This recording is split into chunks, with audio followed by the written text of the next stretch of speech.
I will try to make this country, yung Pilipinas, a better place where someday you can come back and settle down and find pwede ka magnegosyo, maraming trabaho.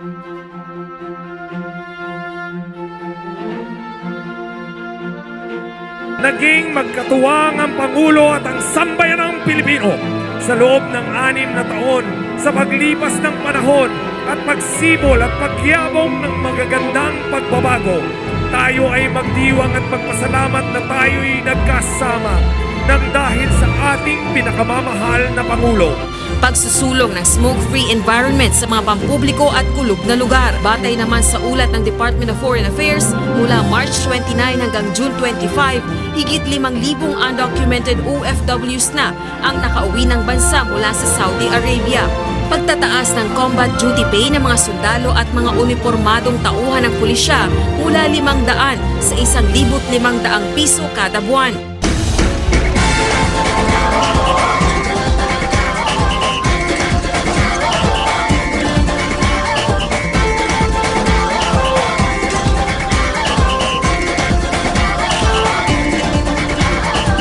Minsa'y natuwa ang may likha, 7,000 pulo ang ginawa. Mga hiyas na inilatag sa malasutlang dagat. At ang bayan niyang pinili, nasa dulo ng bahaghari. Kaya't 1,000 Ilang kontrobersyal na kautosang tagapagpaganap din ang pinirmahan ni Pangulong Duterte, kabilang na ang Freedom of Information, kung saan inatasan ng Executive Department na bigyang daan ang constitutional rights ng mga mamamayan sa impormasyon at gawing transparent ang mga pulisiya ng gobyerno. Pinakahuli ay ang kanyang pagdalo sa 34th ASEAN Summit sa Bangkok, Thailand nitong Hunyo. Hinimok ng Pangulo ang mga bansang kasapi ng ASEAN na bilisan na ang negosasyon para sa Code of Conduct sa South China Sea. Nagbabala ang Pangulo na posibleng dumami pa ang maritime incidents gaya ng nangyari sa Recto Bank kung matatagalan pa ang paglalabas ng COC na layong maiwasan ang gulo sa pagitan ng mga claimant country sa pinag-aagawang teritoryo.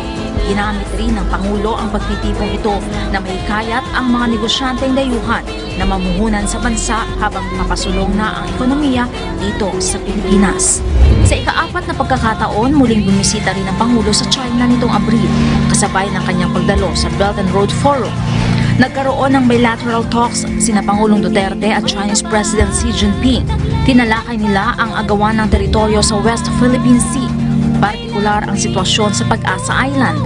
Napagkasunduan ng dalawang pinuno na mainam na resolbahin ang issue sa pamamagitan ng bilateral negotiations. Samantala, nakakuha naman ang pamahalaan ng mahigit 12 bilyong pisong halaga ng investment at trade deals na makakapagbigay ng trabaho sa mga Pilipino. Sa ikatlong pagbisita naman ng Pangulo sa Japan, naiuwi ang nasa 300 bilyong pisong halaga ng kasunduan para sa mga development projects sa bansa.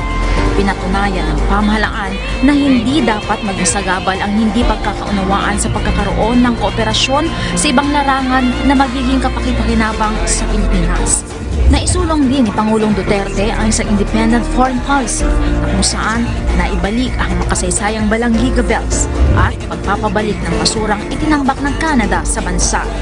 Para tayong ginagawa ng dam site at hindi nyo tinanggas yung basura ninyo, ibubuhos ko yan doon sa magandang disiplina. We are not garbage dumps.